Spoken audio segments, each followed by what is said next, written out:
সালামু আলাইকুম। অনেকেই কমেন্টের মধ্যে লিখতেছেন বা লিখেছেন বা ভাবতেছেন এই কাজটা কাতার করছে, কারণ কাতারও ইরানের মতন এখানে সরাসরি যুদ্ধে না জড়াইয়া তারা প্রক্সি যুদ্ধে জড়াইছে।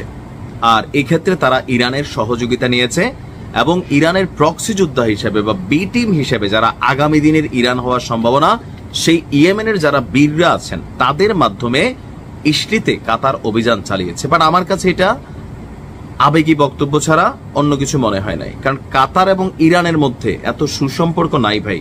এটা যদি সৌদির বেলায় হইতো তাহলে বুঝতাম যে সৌদি এই ঘটনা ঘটাইতে পারে প্ল্যান বিতে, কিন্তু কাতারের এই কলিজা অথবা ইরান থেকে এই সাপোর্টটা নিবে এই মুহূর্তে গোয়েন্দা তথ্য ফাঁস হওয়ার শঙ্কা আছে, বহুত কিছু আছে যে মুহূর্তের মধ্যে কাতার চিপাই পড়ে যাবে। একবার সৌদি ঝুলাই দিছিল না, ঠিক ওই টাইপের।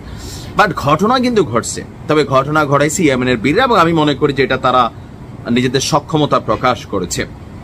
আপনার ইসলির খুবই গুরুত্বপূর্ণ কিছু এলাকায় সুপারসোনিক, মানে নামটা কি, ফিলি টু সুপারসোনিক যেই পতাকা আছে সেই পতাকা পাঠাইয়া নেগেভ অঞ্চলের একটি সামরিক ঘাঁটি তুলা করে দিছে।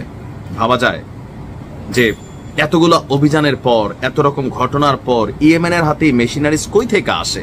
তবে এটার একটা ব্যাখ্যা আছে। ওই যে আমেরিকা বলছিল যে ইরান তাদের যে বাৎসরিক সামরিক বরাদ্দ বা বাজেট করে কয়েক বিলিয়ন ডলার, কয়েকশো বিলিয়ন, তো এই ডলারটা ইরান আসলে কি নিজেরাই ব্যবহার করে নাকি তাদের যারা প্রক্সি টিম আছে, লাইক বীররা, বিভিন্ন জায়গার যে বীররা আছে, তো তাদের কাছে আসলে পাঠায়। এখন আমার কাছে মনে হচ্ছে তাদের কাছেও পাঠায়। কেন বললাম? যে ধরেন ইয়েমেনে এই পর্যন্ত ইঙ্গো মার্কিন বাহিনী মানে যুক্তরাজ্য আমেরিকা মিলেও কিন্তু অভিযান চালাইছে, বেশ কয়েকটা ঘাঁটি উড়াই দিছে। গেল কয়েকদিন আগে ইসলি একটা অভিযান চালাইছে। একের পর এক এত কিছুর পরেও আপনি দেখেন যে কোনোভাবেই আছে। তো যাই হোক, এখন আমাদের বীরদের বক্তব্য কোনটা?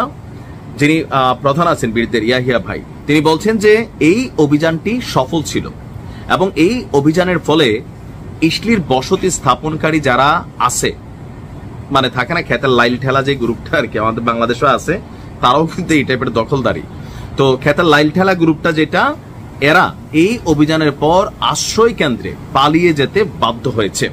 তাদের ড্রোন ইউনিট অতিরিক্ত দুটি অভিযান চালায়, যার একটিতে দুটি ড্রোন ব্যবহার করে আল রাশরাস সংলগ্ন যেই রামন বিমানবন্দর, সেই বিমানবন্দরে, আরেকটিতে ড্রোন দিয়ে নেগেভের আরেকটি সামরিক যে লক্ষ্যবস্তু সেখানে অভিযান চালানো হয়।